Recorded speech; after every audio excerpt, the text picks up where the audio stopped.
कि क्या कलयुग में ही नाम की महिमा है? नहीं, नाम महिमा चहु जुग चहु श्रुति नाम प्रभाऊ, कलि विशेष नहीं आन उपाऊ। कलयुग में इसलिए विशेष है क्योंकि भगवान नाम के अतिरिक्त जितने साधन हैं उन्हें भले ही बहुत सावधानी से किया जाए तो भी कहीं न कहीं देश काल और अपनी पात्रता के कारण कोई न कोई त्रुटि रह जाती है। सर्वथा निर्दोष साधन केवल श्री हरि नाम ही है।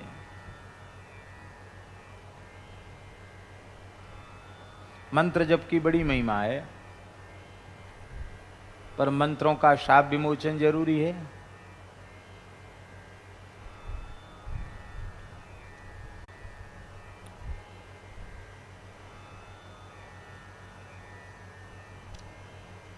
वैदिक लोग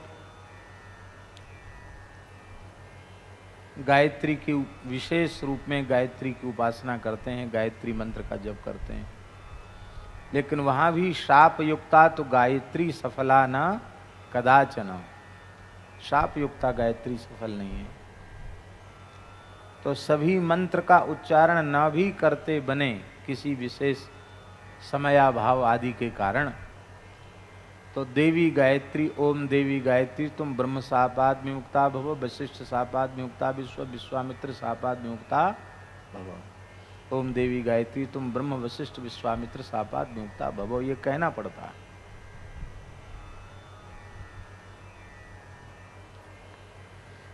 ये तो एक उदाहरण हमने दिया, और अन्य अन्य मंत्रों में भी इस तरह से शाप विमोचन की विधि है। दुर्गा सप्तशती मंत्रात्मक है, उसमें भी शाप विमोचन की आवश्यकता होती है।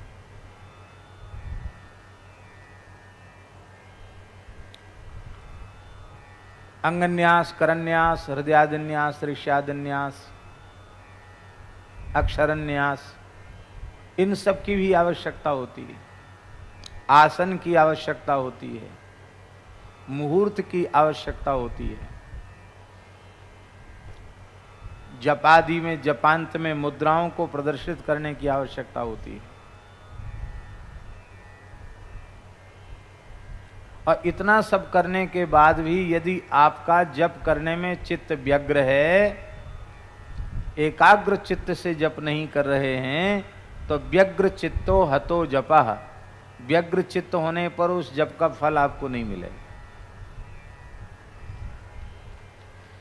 पर हरिनाम में न तो शाप विमोचन की आवश्यकता है, न अंगन्यास करन्यास की आवश्यकता है, ना ही किसी दिशा का नियम है, ना ही किसी आसन विशेष का नियम है।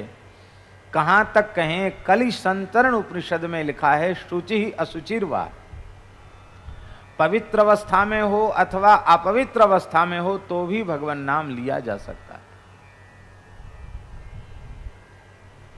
नारद जी ने पूछा है महामंत्र के जप की विधि क्या है कलि संतरण उपनिषद में, तो ब्रह्मा जी ने कहा नास्य विधि रीति, उसकी कोई विधि नहीं, जप ही उसकी विधि है।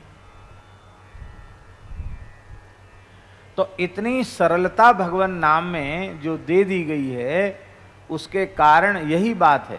अच्छा, दूसरी बात यह है कि मंत्र में आप वर्ण व्यत्यय नहीं कर सकते। वर्ण व्यत्यास कर सकते हैं क्या? बोलो। मंत्र में वर्ण व्यत्यास कर सकते हैं क्या? वर्ण अक्षरों को उल्टा पलटा कर सकते हैं क्या? मंत्रों का स्वरूप सुरक्षित रहे, उसमें वर्ण व्यत्यास न हो, इसी को सुरक्षित करने के लिए घन पाठ, जटा पाठ आदि की परंपरा है, जिसमें मंत्र का जो स्वरूप है वो सुरक्षित रहे। पर यहां तो सीधा कहो तो और उल्टा कहो तो, वर्ण व्यत्यास कर दो तो भी कोई फल में अंतर नहीं आएगा। राम राम का उल्टा मरा मरा होता है। जानी आदि कवि नाम प्रताप, जाने आदि कवि नाम प्रताप, भयउ करी उल्टा जापू, भय शुद्ध करी उल्टा जापू, उल्टा नाम जपत जग जाना, उल्टा नाम जपत जग जाना, वाल्मीकि भय ब्रह्म समाना, वाल्मीकि भय ब्रह्म समाना, श्री राम जय राम जय जय राम, श्री राम जय राम जय जय राम। हम महामंत्र का ही कीर्तन करते हैं महाराज जी, तो ब्रजवासी अलग ढंग से करते हैं। ब्रजवासियों की धुन महामंत्र के कीर्तन की बिल्कुल अलग है। और बंगाली अलग ढंग से करते हैं। अब भगवान वहां व्याकरण शास्त्र का प्रयोग नहीं करते कि इसमें वर्ण के उच्चारण का जो स्थान है वो सही है कि नहीं। शुद्ध कृष्ण नाम का उच्चारण तो प्रायः कम लोग करते हैं। कोई किसना कहता है, कोई किसनु कहता है, और कई बार तो भैया जी बड़े प्रेम से बंगाली जब करते हैं, हरे कृष्णा कृष्णा कृष्णा कृष्णा हरे हरे, हरे को कहेंगे हो रे, तो भगवान नहीं कहते कि हा को हो बोल दिया, गलत हो गया जिसका जो उच्चारण। पर मंत्र में आपका ऐसे नहीं चलेगा कि कृष्ण को किसना कह दो, ये मंत्र में नहीं चलेगा। राम को रामो बोल दो, ये मंत्र में नहीं चलेगा। मंत्र में तो मंत्रो हीनः स्वरतो वर्णतो वा मिथ्या प्रयुक्तो नतमर्थमाह सबाग वज्रो यजमानम हिनस्ति यथेन्द्र शत्रु स्वरतोपराधात।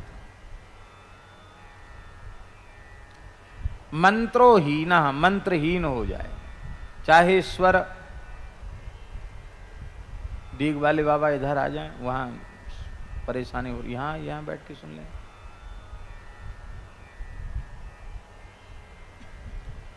मंत्रोहीनः स्वरतो वर्णतो वा,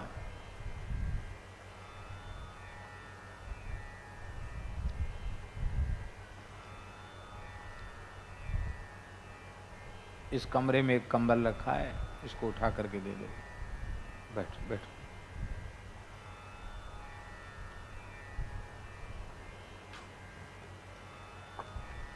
स्वर का दोष हो, जहां उदात्त स्वर लगाना चाहिए वहां उदात्त, जहां अनुदात्त वहां अनुदात्त, जहां स्वरित वहां स्वरित। शांत बैठो एकदम।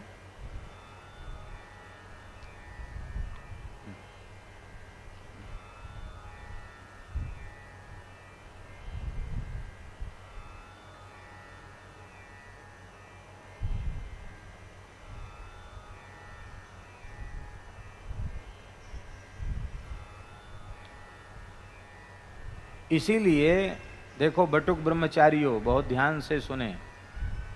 इसीलिए स्वर लगाने में बिल्कुल प्रमाद नहीं करना चाहिए। अब आ ह म जानी, मकार के ऊपर स्वरित स्वर है और हा के ऊपर आपका हाथ नीचे आ गया तो वो अशुद्ध हो गया स्वर। आ ह म जानी, ये पहला मंत्र इसलिए हमने बोला रुद्री का कि जिसमें आपको छोटे बच्चों को भी समझ में आ जाए। अब प्रमाद करेंगे तो आ हा म जाने ऐसे बोल रहे हैं, गलत हो जाएगा। गर्भ धम्म कहां जाएगी, कहां मुट्ठी बंद होगी, वो निश्चित है। आप अपने मन से कुछ नहीं कर सकते हैं। वर्ण से हीन हो, स्वर से हीन हो, मिथ्या प्रयुक्त हो। मिथ्या प्रयुक्त माने जिस मंत्र के निमित्त विनियोग कहा गया है शास्त्र में, जिस कर्म के लिए उस मंत्र का प्रयोग करना चाहिए, मनमाने ढंग से उसका किसी भी मंत्र का किसी भी काम के लिए प्रयोग कर देना, ये नहीं। सब निश्चित है, मिथ्या प्रयुक्त नहीं होना चाहिए। जिस कर्म का, जिस मंत्र का जिस कर्म में प्रयोग है, उसी कर्म में उसका प्रयोग होना चाहिए। यदि ये सावधानी आप नहीं रखते हैं तो मंत्र नहीं रह जाएगा। मंत्र जो है वाणी रूपी वज्र बन करके यजमान के कार्य को नष्ट कर देगा। कैसे? बोले यथेंद्र शत्रु स्वरतोपराधात, जैसे स्वर की त्रुटि के कारण एक महान ऋषि का यज्ञ का संकल्प विफल हो गया। त्वष्टा ऋषि ने यज्ञ किया महाराज जी, और संकल्प किया कि इंद्र को मारने वाला पैदा हो जाए, तो इंद्र शत्रु शब्द का उच्चारण किया। इंद्र शत्रु विवर्धस्व माचिरम जहि विद्विषम, ये मंत्र का एक भाग था। इंद्र शत्रु विवर्धस्व,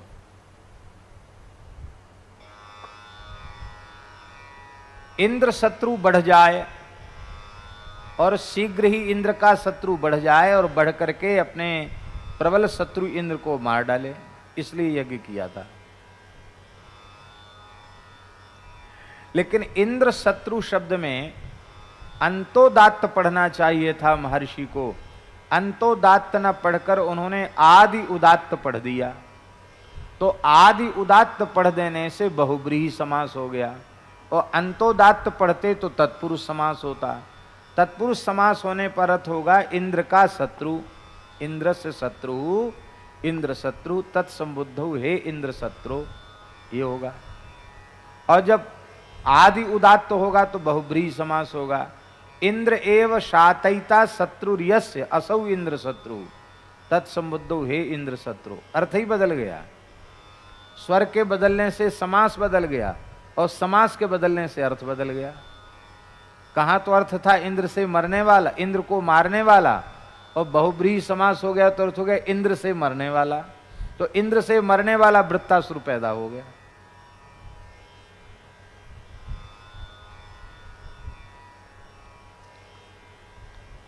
हमारा निवेदन ये है कि इतने बड़े ऋषि से इतनी सी एक भूल हो गई, उससे फल में विपर्यय हो गया, तो हम लोगों को तो बिल्कुल ज्ञान ही नहीं है।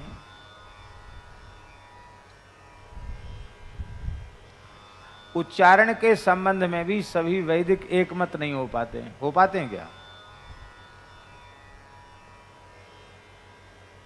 सबकी अलग अलग परंपराएं हैं, उस परंपरा में जो सिखाया होगा वो है।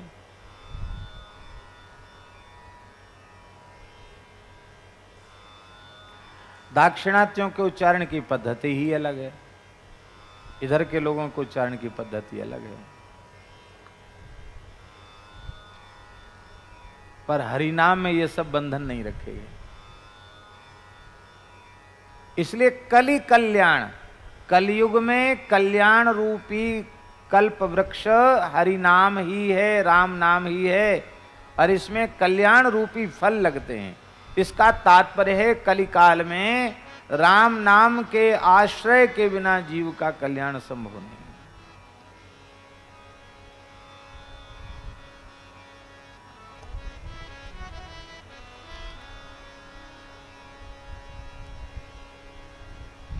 फल क्या है? ये फल क्या है?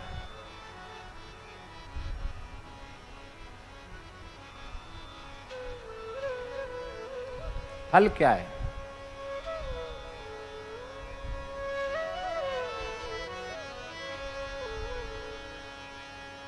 संसारियों की दृष्टि में तो बहुत से फल हैं। किसी को धन चाहिए तो उसके धन ही फल हो गया, किसी को स्त्री चाहिए, किसी को पुत्र चाहिए, किसी को मकान चाहिए, किसी को दुकान चाहिए, किसी को मुकदमा में विजय चाहिए। किसी को किसी कंपटीशन में विजय चाहिए, परीक्षा के कंपटीशन में, किसी को पुत्र चाहिए, किसी को कोई ऊंचा पद चाहिए।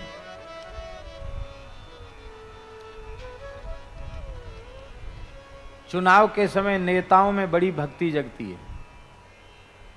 जहां कहीं पता चले वहां अच्छे महात्मा रहे तो वहां जरूर पहुंच जाएंगे जंगल में, चाहे भले ही 5 साल में फिर कभी खबर न लें, पर वहां जरूर पहुंच जाएंगे। महाराज आशीर्वाद दो, चुनाव जीत जाएं, ये भी उनका तो फल तो है ही है।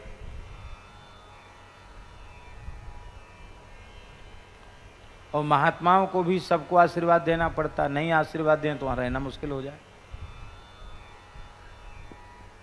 और ठाकुर जी लाज रखते हैं, किसी ने कोई ना कोई तो जीत हो गई, जो जीतेगा उसको आशीर्वाद सफल हो गया। प्रतिदिन सत्संग एवं दर्शन के लिए श्री महाराज जी के ऑफिशियल चैनल को जरूर सब्सक्राइब करें।